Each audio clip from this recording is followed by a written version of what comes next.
Muito bom dia a todos. Está começando mais um canal Energia Entrevista. E hoje o nosso convidado é uma personalidade do setor elétrico, né? Nós temos o prazer aqui de receber o engenheiro Wilson Ferreira Júnior, CEO da Vibra Energia, que é uma empresa conhecida como era a ex-BR Distribuidora, né? Durante mais de 2 décadas, ele esteve à frente de duas das maiores holdings do setor elétrico, a CPFL, e também, quando pensou-se que ele estaria se aposentando, né, assumiu um dos grandes desafios da sua carreira em julho de 2016, quando foi alçado à presidência da Eletrobras com a missão de sanear e organizar a empresa, né? Aliás, esse é um ponto que era um dos temas praticamente obrigatórios em todas as entrevistas que tivemos, né? Além, é claro, de outros referentes à elétrica, que agora está para ter a operação de capitalização concluída até meados agora desse mês, né, de junho. E no início de 2021, Wilson Ferreira surpreendeu novamente o mercado, deixou a Eletrobras. Logo, soube-se que naquela época avançaria rumo a uma nova área de distribuição de combustíveis, ainda na BR Distribuidora, que posteriormente mudou sua identidade visual e nome, passando a se chamar Vibra Energia, uma empresa que vem avançando no rumo do que aponta a ser uma plataforma multi-energia. E para entender mais esse conceito e os caminhos da empresa, que recentemente fechou a transação para ficar com quase 50% da Comerc, entre outros negócios, né? Vamos conversar com ele aqui na edição de junho do canal Energia Entrevista, missão que compartilho com o meu colega Pedro Aurélio Teixeira, que compartilha a tela aqui comigo, ao lado também, claro, do Wilson Ferreira Júnior, que vem aqui dividir tela conosco e dedicar um pouco da sua agenda super corrida, super movimentada, né, Wilson? Vamos para a primeira pergunta. A empresa saiu de uma companhia de distribuição de combustíveis e avançou rumo ao setor de energia, principalmente agora, nesse primeiro momento, ao mercado livre. Por que desse movimento? Muito bom dia, Wilson. Bom dia, Maurício. Prazer te rever, ao Pedro e a todos os nossos colegas do canal Energia. Uma satisfação estar com vocês aqui. Obrigado aí pelo convite de novo, uma oportunidade de começar respondendo essa sua pergunta da seguinte maneira: nós não saímos do mercado de combustíveis, né? Nós somos a maior empresa na área de distribuição de combustíveis no Brasil, né? Somos aqui que tem mais crescido ao longo dos últimos anos.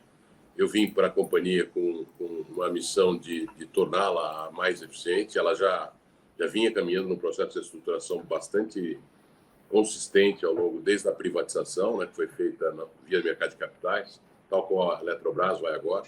Então, houve um IPO no caso da BR, depois, na sequência, 2 follow-ons. Eu vim já para fazer o segundo follow-on e transformar a companhia num True Corporation. Vendemos a participação que a Petrobras tinha na companhia de 37,5%, e ela se transformou desde junho do ano passado, quase 3 meses depois da minha chegada, nessa corporation, e ao longo desse período, já são praticamente quase 15 meses de participação aqui na empresa, nós temos divulgado trimestralmente, desde o primeiro, que eu já estava, então isso reforça que o processo de reestruturação vinha em curso, e nós nos transformamos ao longo desse período na empresa. Já éramos a maior empresa, mas não éramos a mais eficiente, e agora somos. Quer dizer, nós já vimos de forma consistente tendo o menor custo da indústria, né? Então o custo para você distribuir combustíveis na casa de R$60 por metro cúbico, e nesse período também fruto de um conjunto de ações que nós fizemos, também ligado à questão de logística. Isso acaba sendo uma empresa muito forte de logística, né? São 8.000 caminhões que transportam o nosso combustível. A gente dá 1,1 volta à Terra toda hora para fazer com que o combustível chegue a qualquer lugar do Brasil. É uma companhia que é muito eficiente nessa ação. Então, instalamos torres de controle. Quer dizer, então, isso fez com que nós, de fato, reforçássemos a nossa condição de poder colocar qualquer tipo de combustível em qualquer lugar do país ao menor preço, dado que a gente tem o menor custo. Então, e o Brasil, o Maurício e Pedro, colegas, ele é um país que está em desenvolvimento. O combustível, eu sempre falo assim que a era da pedra não acabou por falta de pedra, né? E do combustível não vai acabar por falta de combustível também. A era do petróleo continua e os países precisam se mover, quer dizer, no desenvolvimento da sua economia. E a gente imagina aqui que, no caso brasileiro, quer dizer, dadas as perspectivas de crescimento da nossa economia, o mercado de combustível continua sendo muito ativo e muito necessário e vai continuar crescendo. Tem uma necessidade muito grande com o PIB e com a renda das famílias, né? O PIB é muito mais dos combustíveis que movem a indústria e a renda das famílias no combustível que move os nossos carros, a mobilidade como um todo. Então, a gente continua crescendo nisso. Agora, nós entendemos também, e isso foi fruto de um processo de planejamento estratégico que nós fizemos e divulgamos no dia 1º de setembro do ano passado, e ele é público, ele está na nossa página, recomendo às pessoas que estão acompanhando a nossa entrevista acompanhar isso, porque ele fala exatamente desse cenário da transição energética. Então, e na transição energética existem o desafio global, é um desafio de você fazer com que você tenha, ao longo dos próximos 30 anos, fruto dos compromissos climáticos, uma evolução de combustíveis para biocombustíveis, né? Então, e o Brasil é um exemplo nisso. Então, por isso que o Brasil precisa fazer menos, né? Porque já fez muito, né? E ainda tem coisas para fazer. Por isso que eu digo que nós já temos um uso muito eficiente de combustíveis no Brasil. E vale a pena colocar algumas coisas para vocês. Por exemplo, o maior assim, agressor, né? O emissor de gás de efeito de estufa é a produção de eletricidade globalmente. 70% das emissões são devidas à geração de energia elétrica. 70% no mundo, e no Brasil é 6%, porque nós temos a matriz elétrica mais limpa do mundo, com praticamente 85% da nossa matriz é renovável e limpa. Então é uma situação muito diferente do mundo, que tem mais ou menos um quarto disso. Então, diante dessa situação, também um segundo emissor de gás de efeito de estufa é o transporte. E no caso brasileiro, nós também surpreendemos positivamente, porque, a nossa gasolina menos por quilômetro rodado por conta dessa mistura, a nossa frota de automóveis, mais de 70% dela é flex, portanto, é capaz de mover, e nos últimos tempos aqui, se moveu bastante aqui nos últimos 2 meses, com etanol, que tem um nível de emissão menos da metade do que tem a gasolina. E nós também temos, no transporte de carga, o diesel brasileiro, ele é misturado com biodiesel. Então, nós também, no quilômetro rodado de carga, transporte de carga, somos o menor emissor. Hoje, nós já temos praticamente 20% da matriz de transporte brasileira com biocombustível, e ela cresce para cerca de 30% até o final da década. Então, nós vamos continuar numa trajetória importante de ser um país que tem o seu PIB com uma das menores emissões de gás de efeito de estufa por unidade de PIB, e nós entendemos como Vibra uma oportunidade já somos o maior distribuidor de combustíveis e sabemos que alguns combustíveis que vão chegar vão ser uma opção de alguns consumidores, a consciência coletiva está fazendo isso. Então, a gente imagina que existe, por exemplo, um combustível da transição, que é o gás natural, o GNL, e aqui lembrando que 90% dos clientes brasileiros não estão ligados a uma distribuidora de gás, então você tem que fazer o play de GNL, de levar o gás liquefeito e regasificar na sua instalação, mas sabemos também que, e aí entra no que você falou, que uma boa parte dos clientes também já estão migrando para o mercado livre, fazendo opção por energia renovável certificada. E essa foi a nossa intenção ao entrar, por exemplo, na Comerc, né, com praticamente metade do capital da companhia foi comprado pela Vibra, né? Então, nós temos aqui uma companhia que já também, na forma como nós fizemos essa transação, se lembrar, nós também aportamos a Targos, que era uma comercializadora da Vibra, como parte de pagamento, e criamos a maior comercializadora de energia elétrica do Mercado Livre, que é a Comerc hoje, com a incorporação da Vibra, da antiga Targos, Vibra Comercializadora. E fizemos um aporte importante de recursos exatamente para que ela desse vazão ao pipeline de produção de energia renovável. Ela já tinha praticamente 500 megawatts em operação, uma parte em geração centralizada, uma parte em geração distribuída, onde ela já é a maior operadora de mercado. Mas com esse aporte, nós estamos fazendo mais cerca de 2.000 megawatts nessas duas modalidades, com solar preponderantemente e eólica. Então, toda a energia dessa companhia disponibilizada para os consumidores é uma energia renovável e certificada.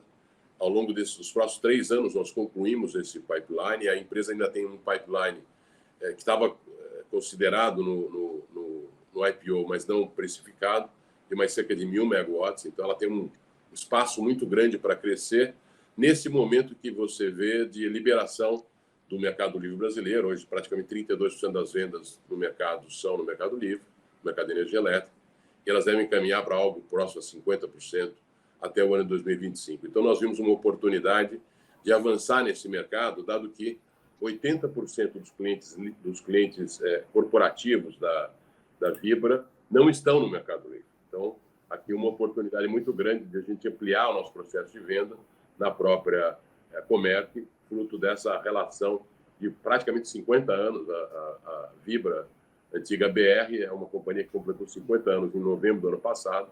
Então, tem uma relação muito assim, próxima com os nossos clientes, e nós entendemos que tem aqui uma oportunidade, de um lado, para os clientes com geração centralizada e, como eu falei, renovável e certificado, e também, do outro lado, da GD, quer dizer, a plataforma que a própria Comerc já dispõe, né, uma plataforma digital para atender os consumidores residenciais, pequenos comércios, etc., participando de um condomínio de geração distribuída.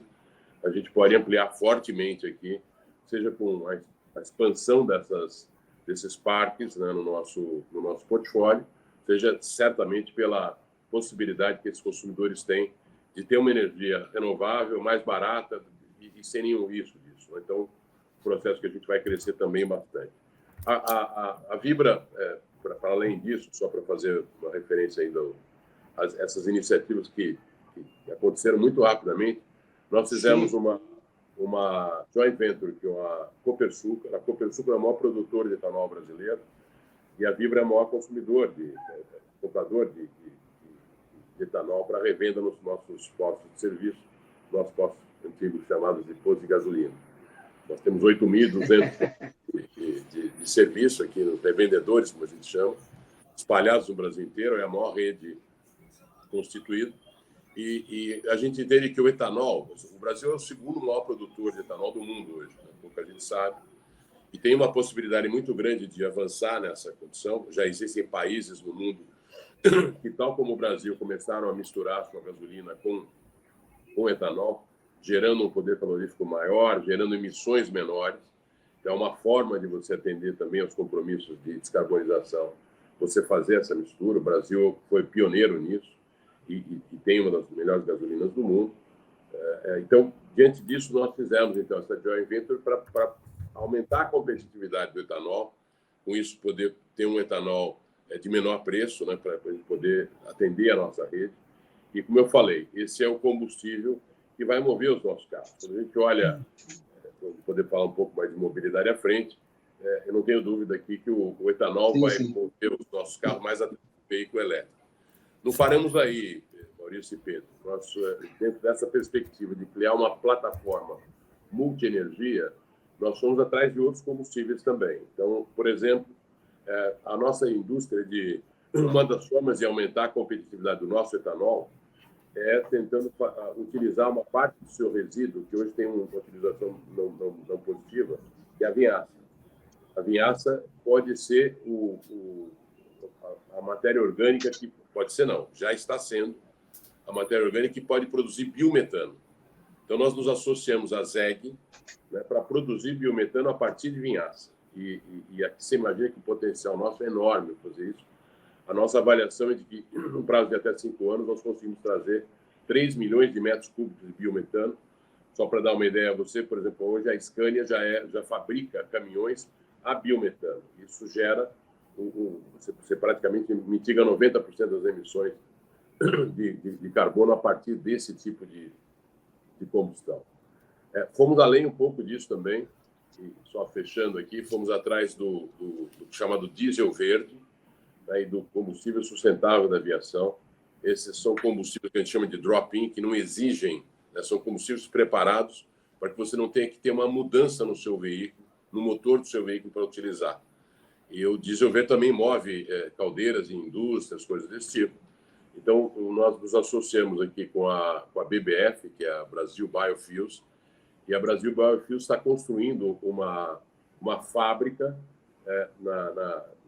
em Palma, desculpa, em Palma não, uma fábrica no norte brasileiro, em áreas degradadas da Amazônia, são 120 mil hectares. Ela está plantando palma e vai produzir diesel verde e combustível sustentável da aviação a partir do óleo de palma. Então, também é um breakthrough. Nós entendemos que nós vamos ser bastante competitivos nisso e tem essa vantagem de você também poder utilizar áreas certificadas degradadas na Amazônia para fazer isso. Então, acho que um duplo ganha-ganha nesse processo. E nós estamos também, nós somos exclusivos aqui nesse momento, nos testes, no desenvolvimento do diesel R5 da Petrobras, que também tem uma redução expressiva de emissão de gás de efeito estufa. Então, criamos uma plataforma multi-energia, eletricidade, biometano, diesel verde, combustível da aviação, etc., e etanol, né, para que a gente possa, de fato, ampliar o nosso leque de ofertas de combustíveis para que o Brasil continue crescendo e se movendo de forma renovável e sustentável, com o menor nível de emissão do globo. Wilson, bom revê-lo novamente, ainda que via vídeo. Combustíveis líquidos sendo aí o principal negócio da empresa, qual deve ser o papel que a energia vai ter, pode ter nos negócios da Vibra no longo prazo? E assim, quais os cenários estimados aí para o futuro nesse sentido? Então, Pedro, a pergunta é ótima.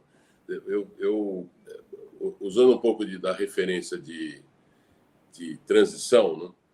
O processo de eletricidade, os processos movidos à eletricidade são os processos que costumam ser mais bem controláveis e de menor perdas e, portanto, de maior eficiência. Então, na transição energética, no futuro, você vai ter um uso muito elevado de eletricidade. O Brasil já é um país que cresceu dessa maneira, mas, como eu falei, os mercados estão se desregulamentando, você vai, tal como acontece hoje na Europa e vários países do globo, você tem o mercado livre como uma opção que os consumidores vão ter.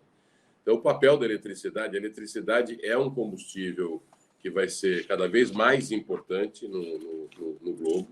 A gente imagina essa perspectiva assim como algo que é assim irrefutável.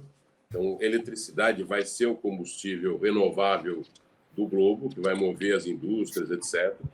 E obviamente, a Vibra não podia estar fora desse mercado. Ela tem que estar presente nesse mercado. E a energia que os consumidores vão querer é exatamente a energia certificada e limpa, né?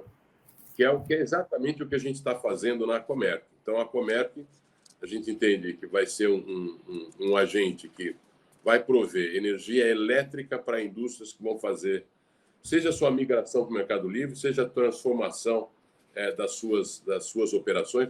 Lembrar sempre, né, pessoal, a Comerc é um conglomerado de 32 empresas. Uma das empresas da Comerc a Comerc começou até, é uma companhia que tem praticamente 20 anos, né? A Comerc começou fazendo gestão de energia para consumidores. Nós temos hoje quase 4 mil clientes sob gestão na Comerc, clientes grandes, médios, pequenos.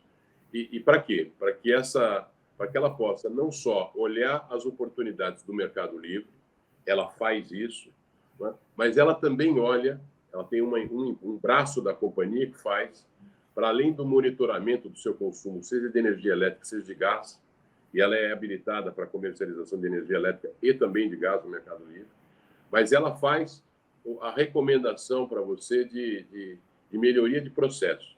Então, só para dar um exemplo para vocês, nós temos uma informação, quer dizer, essa informação é pública, cerca de 60%, 70% dos motores brasileiros têm mais do que 15 anos.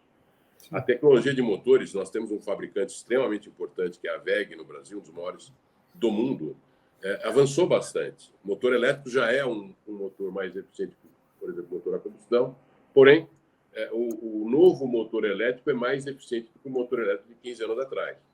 Então, esta empresa da Comerc, ela faz investimentos na planta do cliente, ela investe no motor, coloca o motor e e se remunera pela economia de energia elétrica que esse motor provê. Então, olhando um pouco da pergunta que você colocou, nós entendemos o seguinte: existe a transição energética que vai passar pelo gás, em alguns momentos ela passa diretamente para a energia elétrica por meio de processos mais avançados, e você tem também, naqueles consumidores de energia elétrica, a possibilidade de reduzirem o seu consumo, fruto da incorporação de equipamentos mais modernos, né, mais sofisticados, sob o ponto de vista da sua construção, e sempre, né, quer dizer, seguindo a tendência que nós estamos verificando hoje, você vai poder ter acesso aqui à energia do Mercado Livre. Então, nós vamos estar presentes em cada um desses pontos aqui, sempre apoiando o nosso cliente para que ele possa ser mais eficiente e utilize o melhor combustível renovável e certificado e seja assim, reconhecido pelas suas práticas, porque também teremos a possibilidade de certificar tanto a energia quanto as emissões desse cliente. O Wilson, bom, eu caí aqui peço até desculpa, mudei até aqui a minha câmera agora. Oi? Você caiu no bom sentido. No bom sentido, claro. Coisas de home office ainda tem depois dessa pandemia, isso tem se tornado muito recorrente, né? A gente acaba sendo até um pouco entendendo essas questões, né? Que cada um na sua home office às vezes acontece, né? Bom, mas vamos lá. Nosso assunto aqui não é telecomunicações e sim energia, né? Deu para ver bem aqui a Vibra, tá? Qual é essa multiplataforma da Vibra, né? Agora eu queria entrar um pouquinho mais no detalhe dessa aquisição da Comerc, né? Essa aquisição, ela ocorreu, o anúncio, né, ocorreu aí um pouco antes do IPO da Comerc, né? Deu para ver essa abrangência da Comerc, né? Uma empresa que eu já acompanho há muitos anos, né? E agora, isso aconteceu antes do IPO, pouquinho antes, né? Eu não vou ser... Foi 20 minutos antes. Foram 20 minutos. Eu imagino a correria que não foi ali no seu gabinete para falar para cá com bancos, enfim, deve ter sido uma correria generalizada. A pergunta é, por que vocês não esperaram abrir esse capital e aí participar dessa operação do IPO? Quais foram as vantagens que você viram em posicionar a Vibra dessa forma, como uma empresa que tem aí que é quase majoritária na Comerc hoje em dia? Bom, aqui vale a pena explicar o seguinte: por que a Comerc estava indo ao mercado? A Comerc estava tentando captar dinheiro, né, captar equity para fazer investimentos no pipeline que ela já tinha de parques solares e eólicos. Esse era o objetivo, o equity story deles, né? E obviamente, ele ia incorporar um recurso dentro da companhia e um conjunto de sócios, ia ficar, evidentemente, uma empresa aberta. O que eles viram, que a decisão de ficar conosco na nossa proposta e não fazer o IPO foi uma decisão dos sócios da Comerc. E eles viram uma coisa que é meio óbvia, eles viram uma possibilidade de, ao ter um sócio de referência como o Vibra, eles terem sinergias que eles não teriam com investidores financeiros. Quer dizer, com a Vibra, eles têm acesso, primeiro, a uma companhia que tem uma companhia também listada, mas uma companhia muito robusta sob o ponto de vista financeiro. Eu gosto sempre de lembrar, quer dizer, em perspectiva de valorização, eu uso só o exemplo da Targus. Nós compramos a Targus há um ano atrás, logo que eu entrei na companhia. Nós compramos essa companhia por 90 milhões de reais. A Targus entrou com parte de pagamento para a Comerc por 300 milhões. Fruto de um ano de operação, onde a nossa capacidade financeira, só o fato de ter um garantidor como o Vibra, permitiu a Targus entrar em processos de compra de energia a longo prazo, coisa que ela não conseguia, e é uma dificuldade dessas empresas até menores. Ela teve acesso a uma rede de consumidores, seja de grande porte, hoje no caso da Vibra, são 18 mil consumidores ativos de grande porte, grande e médio porte, né, que são atendidos aqui na linha de combustível. Então, evidentemente, quando eu falo 80% deles não têm energia elétrica, não estão no Mercado Livre, então eles podem, naturalmente, quer dizer, essa parceria vai trazer uma possibilidade de crescimento à Comerc que ela não tinha antes. Mas não é só isso, né? Como eu falei, assim, os postos de gasolinas, né, os nossos revendedores, são 8.200, também são... Essa proposta de ESG, de descarbonização, nossa ideia é que ela contamine todo o nosso ecossistema. Então, os nossos 8.200 postos, já 900 dele têm acesso ou ao Mercado Livre certificado ou fazem parte de condomínios solares. Então, aqui também, se são 900, eu tenho 8.200, faltam mais de 7.000. Então, isso também é uma oportunidade para a Comerc. Quando a gente olha assim, a perspectiva de crescimento da companhia originária, quando eu falei assim, olha, tem 1.000 megawatts que ela tem parques, mas que não estavam contratados, vendidos, etc.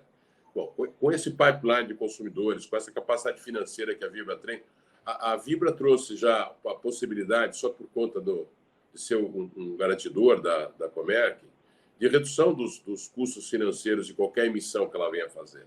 Então, você tem um conjunto de vantagens por ter um sócio de referência, seja de relacionamento, seja de capacidade financeira, que o investidor puramente financeiro do IPO não traria para a companhia. Né?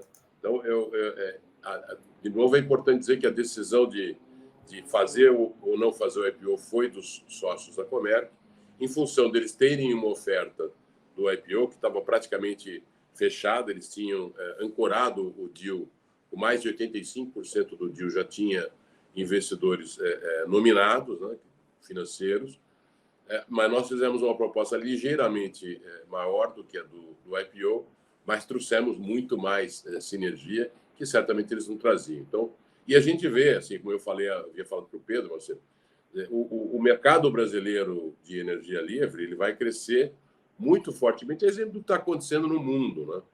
O consumidor quer ter a opção de escolher o seu fornecedor, quer ter a opção de escolher, às vezes, a sua energia, o tipo de energia, se renovável, se limpa, para atender compromissos ambientais que eles se estabelecem com a sociedade. E o que a gente vê aqui nessa associação de Vibra com o Comerc é exatamente a possibilidade de fazer isso, sendo que ainda daqui a 5 anos a gente tem a opção de controle dessa companhia. Então, nós vamos crescer juntos, vamos valorizar a companhia, vamos atender o mercado brasileiro e, em algum momento, nós teremos uma opção, inclusive, de controle da empresa. Agora, a Vibra pode entrar nesse mercado aí de geração de energia de forma direta ou a Comerc aí que sempre vai ser esse veículo de expansão? A Comerc é o nosso veículo de expansão e foi boa a tua pergunta no seguinte sentido, né? Por exemplo, um combustível que eu não falei, que faz parte da mobilidade no futuro, é o hidrogênio. E o Brasil eu diria assim, o Brasil tem condições comparativas em relação ao mundo, nós devemos ser, talvez, o maior produtor de hidrogênio do mundo, de hidrogênio verde, fruto de produção, pode ser por hidrólise, etc., com energia renovável, solar, eólica, hidrelétrica, etc. E nós entendemos que esse pipeline que a gente tem na Comerc, ele vai fazer essa parte também. Então, em algum momento lá na frente, a gente acha que o hidrogênio é um combustível para a próxima década, né? Algumas aplicações certamente um pouco antes disso, mas na próxima década a gente vai ver, talvez no final, veículos movidos a células de hidrogênio e certamente a partir da nossa participação na Comerc, nós vamos ser, acho que o Brasil vai ser um grande produtor e eu espero que a gente também, via Comerc, seja um dos grandes produtores brasileiros de hidrogênio, associando, né, e praticamente alinhando essa nossa capacidade de fazer a entrega dessas células. Lembrando, né, eu acho que aqui vale talvez a pena falar um pouquinho sobre eletromobilidade, né? Uma outra iniciativa que nós tivemos foi exatamente participar. Eu tenho falado que nós temos um ecossistema de inovação na companhia chamado Vibra Collab. Né? E o Vibra Collab ele tem algumas parcerias importantes, né? Uma delas com o IBI, que é o Hub de Inovação de Israel, né? Outra com o MIT, a Endeavor aqui no Brasil. E nós já hoje temos nesse ecossistema 41 startups trabalhando conosco, participando do nosso processo. E numa delas, né, foi a primeira, a EasyVolt, nós fizemos um aporte nela. Nós pretendemos até o final do ano criar um CVC para que a gente possa fazer e reforçar os nossos aportes nessas nossas iniciativas de startup. Porque a startup tem a vantagem da vontade e a determinação do empreendedor, a rapidez de processo. No momento que ele começa a escalar, ele precisa de uma empresa que aporte recursos, e é nesse momento que a gente já está entrando. Então, nós fomentamos um conjunto de negócios, nos associamos a eles dando privilégio da operação conosco, e, obviamente, no momento que ele vai escalar, ele vai precisar de aportes, e aí que o CVC entra. Mas o primeiro, como eu falei, foi o da EasyVolt, e já entramos assim. A EasyVolt é a maior carregadora de automóveis elétricos no Brasil, ela tem 300 carregadores, ela tem um sistema que é bacana dessa coisa do empreendedor, de uma marca que é a BMW, por exemplo, você entra no automóvel, no seu mapa, né, no seu mapa de navegação, ele já te diz como é que está a sua carga do seu automóvel, quantos quilômetros você tem de autonomia e qual é o local ideal para você fazer o abastecimento na rede que nós temos de 300. Você pode fazer a reserva do seu carregador, abastecer o quanto você precisa, não precisa abastecer tudo, em função do trajeto que você pretende fazer. Você paga tudo isso no cartão, é o Charge as a Service, como a gente diz. Então, a gente está, assim, esse é um negócio que a gente entende que tem uma escalabilidade. O Brasil não o Brasil não precisa ter carros elétricos, eles são muito caros ainda no Brasil, né? Porque o Brasil tem, quer dizer, você tem que olhar o carro elétrico, é o seguinte, o carro elétrico produzido, por exemplo, na Europa e utilizado na Europa com a matriz elétrica europeia, que é menos limpa do que a nossa, ele emite na vida útil um pouquinho mais, né, 93 gramas por quilômetro, gramas de carbono por quilômetro rodado. E no Brasil, um carro a etanol consome 86. Então, um carro a etanol no Brasil emite menos gás de efeito estufa do que um veículo elétrico na Europa. Os veículos ainda aqui, no caso brasileiro, como são todos importados, ainda são muito caros, né? E a gente acha que a penetração não é tão elevada. Mas a gente acredita que isso é uma tendência, os carros vão ficar mais baratos globalmente, vão entrar aqui. A gente acredita que mais ou menos em 2030, 30% dos veículos que vão estar sendo comprados no Brasil vão ser elétricos, sendo 2/3 dele a híbridos, e 1/3 deles a bateria, como o elétrico puro, como a gente chama. Importa para o fim de combustível qual é o tamanho da frota. E a frota, mesmo com esse nível de produção, de vendas em 2030, a frota vai ser 90% dos veículos são a combustão normal, como eu falei, ou gasolina, ou etanol, etc. E 10% vão ser elétricos, 2/3 deles híbridos e 1/3 puro elétrico. Então, a frota, em 2030, 97% dela tem combustão, né, porque o híbrido trabalha com 2 motores, etc. O que pese essa penetração mais lenta, o que é certo é o seguinte: o veículo elétrico, você tem uma carga natural feita em casa, normalmente com uma energia mais cara, porque a energia do segmento residencial é mais cara, e você vai ter assim, oportunidades de carregamento no seu escritório, no shopping center, numa loja de conveniência ou mesmo num posto de serviço nosso. Então, nós já, com essa parceria com a EasyVolt, já nos posicionamos em 9 estados, como eu falei, a maior rede, mas a gente pretende escalar, né, com os empreendedores da EasyVolt essa produção, porque você vai ter, por exemplo, os carros hoje têm uma limitação de autonomia, então você precisa, nós estamos aqui com um trabalho importante de instalar carregadores nas autoestradas, nos nossos postos de serviço de autoestrada, para que o consumidor de carro elétrico tenha todas as opções de autonomia e possa utilizar essa facilidade que é o sistema do nosso sócio empreendedor aqui na EasyVolt. Então, é um trabalho bem legal, assim, é uma outra geografia que a gente está entrando. Isso é certamente parte do futuro e a gente imagina que vai crescer também com ele bastante rápido. Só continuar um pouquinho nessa questão da mobilidade elétrica. Qual a velocidade? Você acha que a gente está na velocidade certa? Está muito lento, muito rápido? Vibra aí com essa capilaridade dos postos? Vai ser uma coisa aí restrita? Veículos elétricos aqui vão ficar restritos à frota? Qual que é a visão de vocês da mobilidade elétrica aqui no Brasil? Veja, de novo, assim, se o argumento para fazer a transformação fosse a questão da emissão, quando a gente olha os números brasileiros, e a gente tem que lembrar o seguinte: nós temos uma experiência com biocombustível que que é a experiência mais longeva do mundo, né? Nós temos carro a álcool desde o final da década de 70, no caso brasileiro. Eles foram se aperfeiçoando, né? Hoje você tem o Brasil foi também um dos primeiros países a fazer o carro flex, e a frota nossa flex é de mais de 70% dos veículos são flex. Eles podem rodar seja com gasolina, seja com etanol.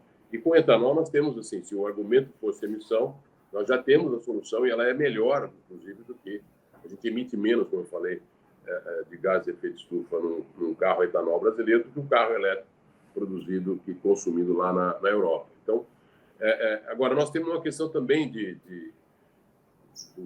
da importação, né? Os carros, o Brasil tem uma produção muito grande de carros, os nossos carros normais são bastante competitivos, mas o carro importado é muito caro, né? Eu gosto de usar um desses pequenos aqui, carros elétricos, custam, assim, o mais barato hoje custa ao redor de entre 250 e 300 mil reais, um carro pequeno. Então, ainda é pouco competitivo aqui, razão pela qual ele não tem uma entrada muito grande.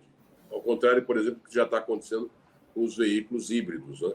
Os veículos híbridos são ligeiramente mais caros, mas são certamente até mais eficientes. Os veículos híbridos são mais eficientes ainda do que o veículo etanol. Eu próprio ando num veículo híbrido aqui no Rio de Janeiro, né? É uma tecnologia que está consagrada, consolidada e gerando benefícios. Então, eu não entendo, Pedro, que o ritmo é ruim. Você tem o ritmo de entrada do veículo puro elétrico por uma faixa muito específica da população, pessoas com um nível de renda maior, né? Eu acho que a gente está se desenvolvendo com veículos híbridos, com veículos a etanol.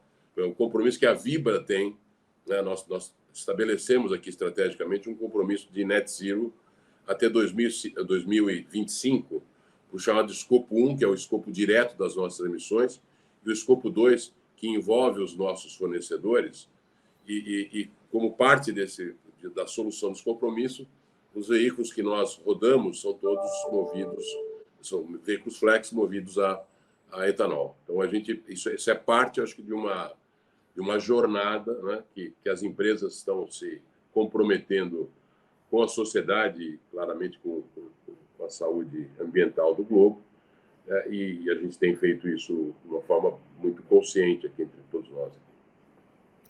Não, legal. Wilson, eu queria mudar um pouquinho. Mudar não, vamos ficar mais ou menos no mesmo tema ali, a transição energética, né? Já que você, como você mesmo disse aí, citou várias vezes, a transição energética está aí para a gente ver, por isso que a Vibra tem esse planejamento, tem todo esse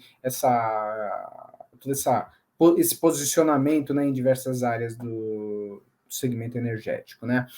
Bom, a gente tem visto aí uma volatilidade de preços, né, nos combustíveis muito forte por conta da guerra, principalmente, né, pela guerra ali na Rússia e a Ucrânia. Você acredita que esse fator aí que elevou o patamar do preço do petróleo em todo o mundo, né, isso pode desencadear uma aceleração nessa transição energética de forma muito mais acelerada do que a gente vê hoje em dia, né? Porque a gente vê aqui no Brasil não anda tão rápido assim, né? A gente tem, inclusive, o PL 414, eu faço um gancho aí também a questão do PL 414, que é visto como o projeto que traria essa modernização necessária ao o Brasil abarcar novas tecnologias de forma mais segura, mais abrangente, né? Você acredita que isso deve acontecer? E esse entre aspas, adiamento, essa comissão especial que foi formada para avaliação do PL 414 lá na Câmara dos Deputados, isso pode atrapalhar um pouco esse caminho também, né, no rumo a esse momento de mais modernização do setor elétrico? Não, primeiro começar aqui pela questão da guerra e o impacto nos preços. Quer dizer, isso é uma decorrência. Só de ter uma guerra, independente do que acontece, você tem um momento, que eu diria assim, que é extraordinário, os mercados ficam certamente mais agudos e o tema do petróleo ele acaba tendo um reflexo, as commodities de uma forma geral, né? Porque a guerra estabelece restrições entre mobilidade, país, etc., que acaba fazendo com que você tenha efeitos, como a gente está vendo. Não é só o petróleo que está subindo. O petróleo e várias commodities subiram, e algumas até mais do do que o petróleo, fruto exatamente desse momento. O que a gente espera, naturalmente, é que a consciência, quer dizer, a gente vive aqui num momento necessário de consciência global, os líderes certamente têm uma responsabilidade grande nisso. A nossa expectativa é de que isso acabe o mais breve possível. Mas, evidentemente, enquanto você tem esse evento, e esse evento tem como, talvez, reação dos países, até para forçar uma parada na guerra, as sanções, e as sanções, nós estamos falando da Rússia, que é um dos maiores produtores de petróleo do mundo, de gás, né? Exportador, etc. Isso acabou gerando aqui as sanções contra eles, contra a Rússia, acabam gerando uma mudança aqui no mapa de fornecimento desses combustíveis, notadamente no que diz respeito ao gás natural. Você sabe que o gás natural, só lembrando aqui das nossas usinas termoelétricas, uma alternativa ao gás é o próprio diesel, né? Algumas das usinas termoelétricas são, inclusive, bicombustíveis, podem usar os dois. Então, nesse momento que você teve a sanção ou as restrições, você começa a ter uma demanda maior por diesel, e isso faz com que aí o derivado de petróleo, alguns derivados, e o diesel é certamente o principal, tenha uma variação de preço importante. O que a gente tem verificado, né, é de que, no caso brasileiro, você tem a Petrobras com uma política, inclusive, assim, bastante, eu diria assim, responsável no sentido de dar um pouco mais de prazo para que você tenha esses ajustes. A Petrobras é um exportador líquido de petróleo brasileiro, petróleo bruto, né?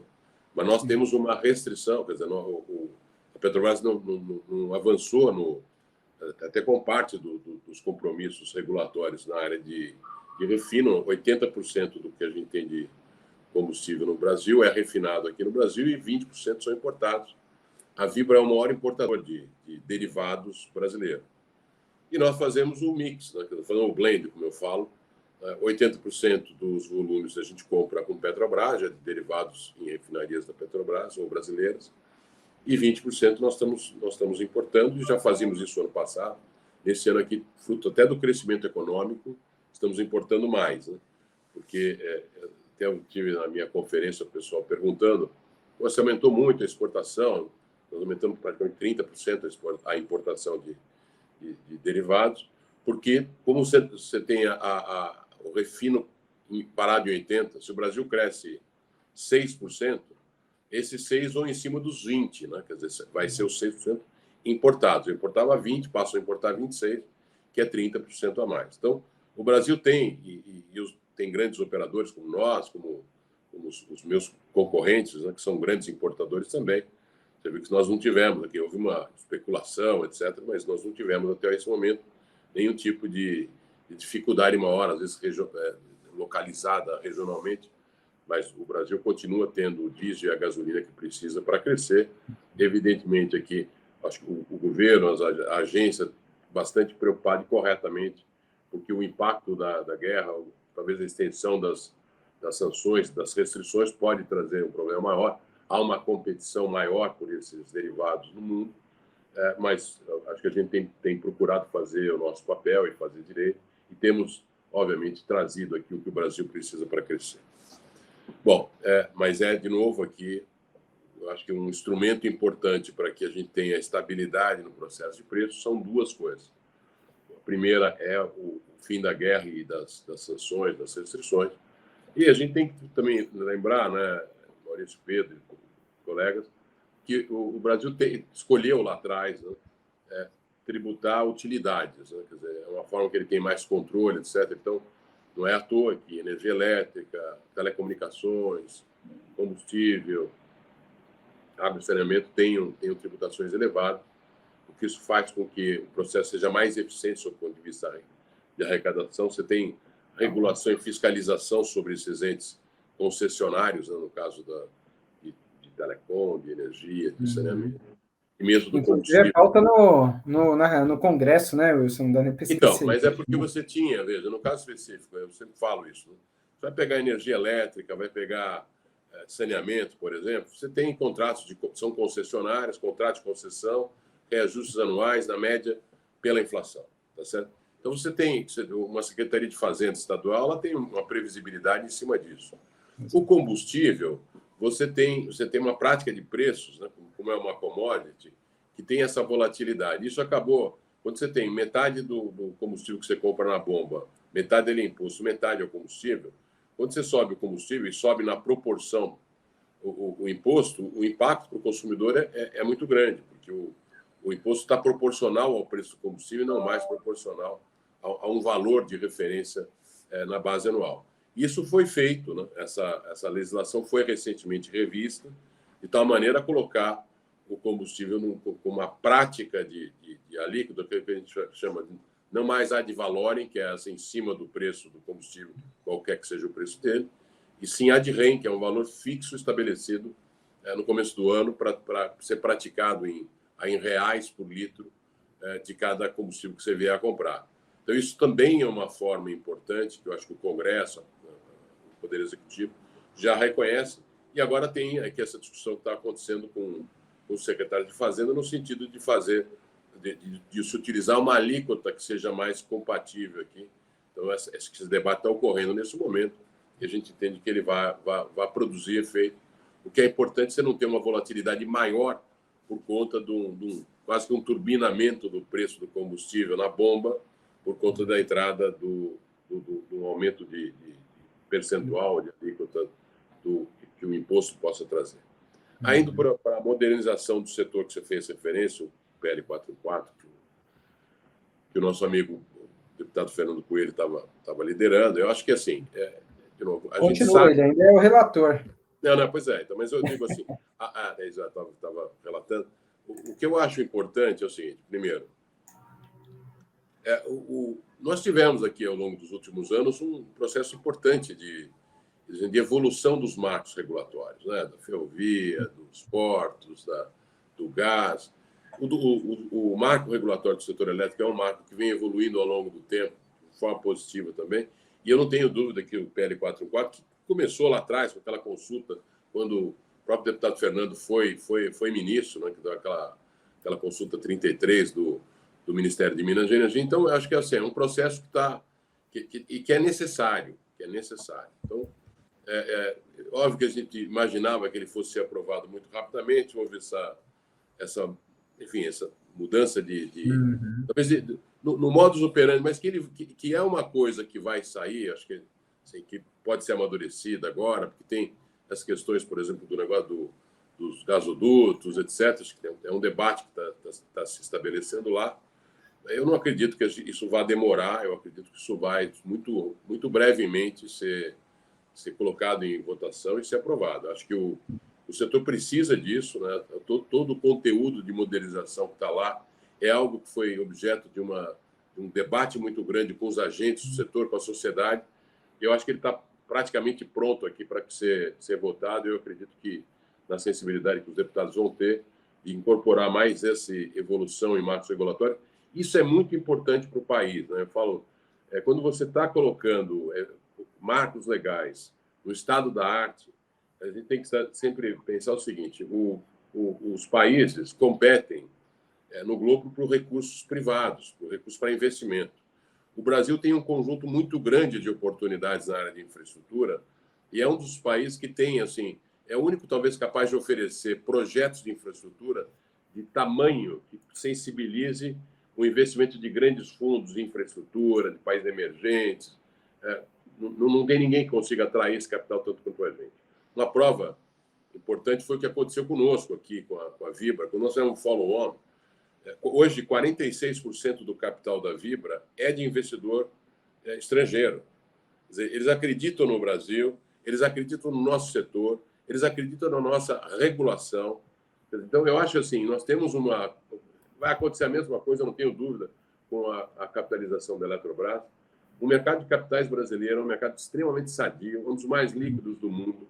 Então, a gente tem a evolução dos marcos regulatórios é condição necessária, né, para que a gente traga e atraia capitais para fazer frente aqui a um crescimento da nossa infraestrutura e gerar emprego e obviamente, maior competitividade para a nossa economia. Bom, Wilson, agora você deu o gancho, eu vou ter que aproveitar aqui, né? Você citou aí brevemente a Eletrobras, por conta da atratividade. Você esteve lá, não dá para desvincular, pelo menos a história recente da Eletrobras, não dá para desvincular da sua imagem, porque você assumiu a empresa, por favor, me corrija, quando o endividamento da companhia era cerca de 9 vezes, né? A relação entre... 8,8. Dessa ordem aí, né? E hoje você saiu com cerca de 2, hoje continua baixinho lá.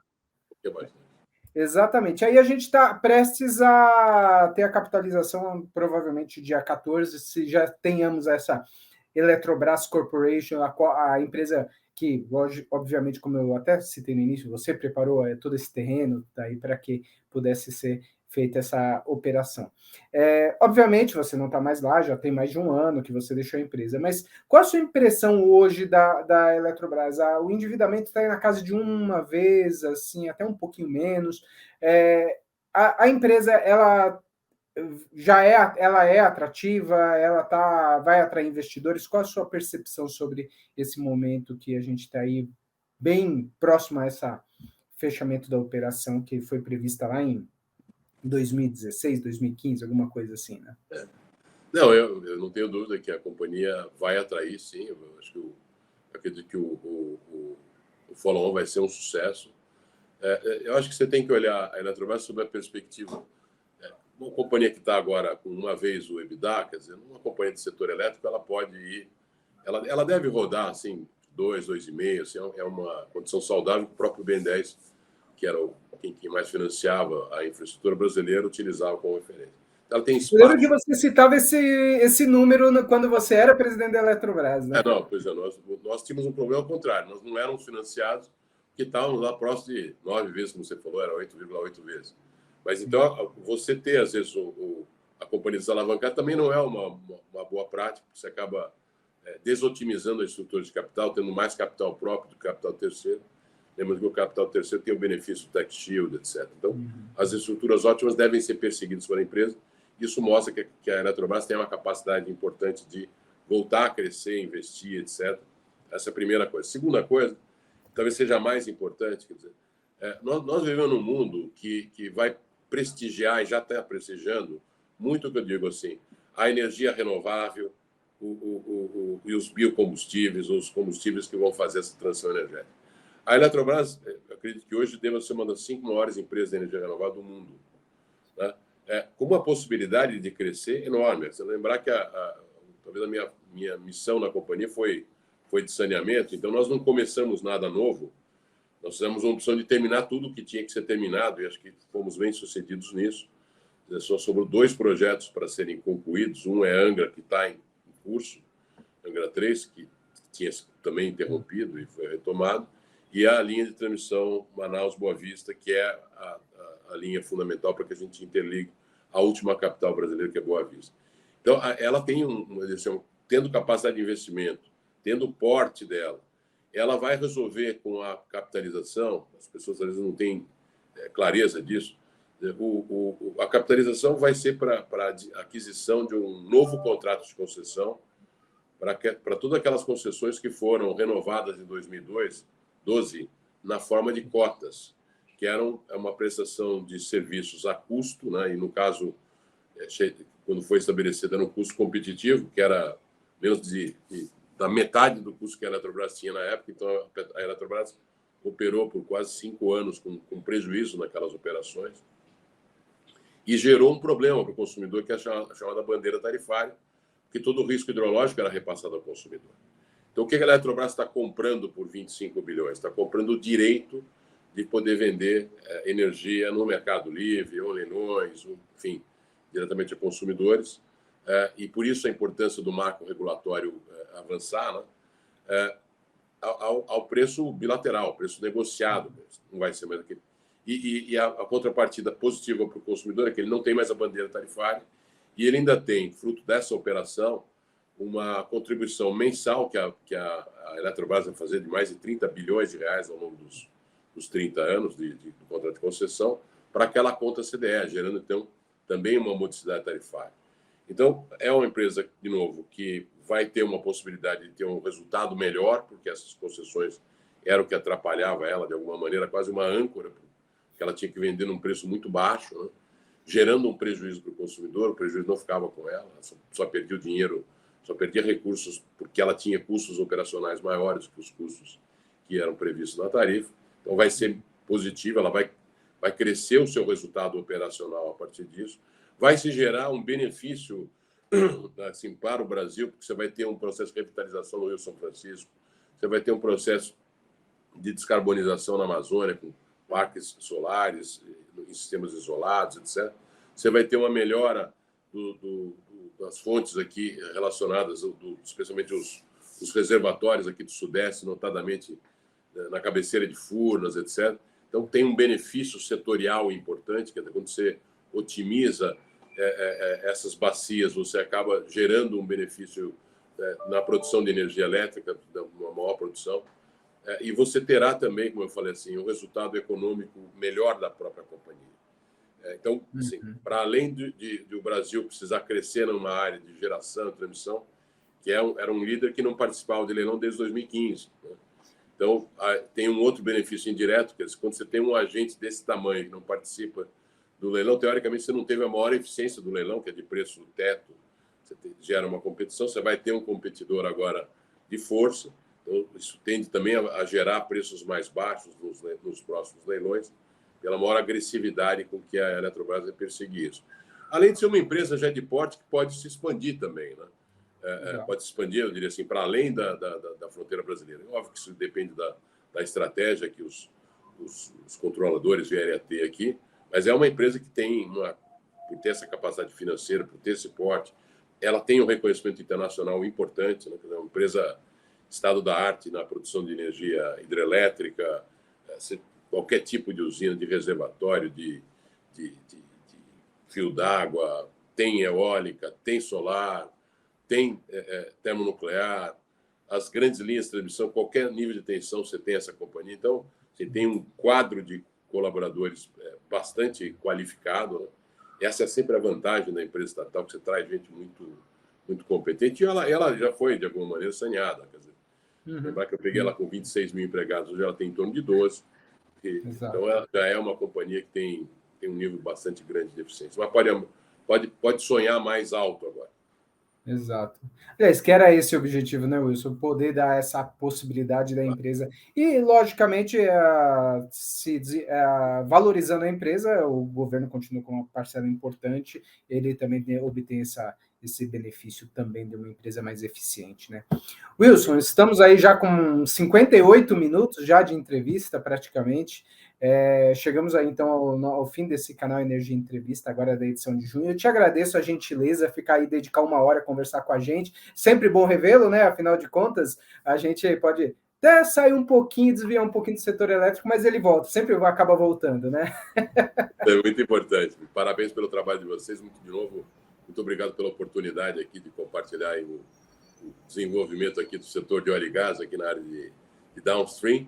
Mas já olhando essa perspectiva sempre aqui da transição energética e o reposicionamento de Vibra sendo o maior da área de distribuição de combustível, mas já migrando aqui, oferecendo à sociedade brasileira, a gente quer fazer isso, que já é uma sociedade reconhecida assim, como uma das mais eficientes do ponto de vista ambiental, para a gente ser ainda melhor, e a Vibra vai contribuir com isso. Então, muito obrigado aí, Moacir, Pedro, sempre um prazer estar com vocês. Legal. Wilson, obrigado novamente, obrigado pela sua presença, um ótimo dia para você. Pedro, também obrigado aí pelo compartilhamento dessa entrevista, foi bem legal. Até uma próxima, então. Até uma próxima, se Deus quiser. Tchau, gente.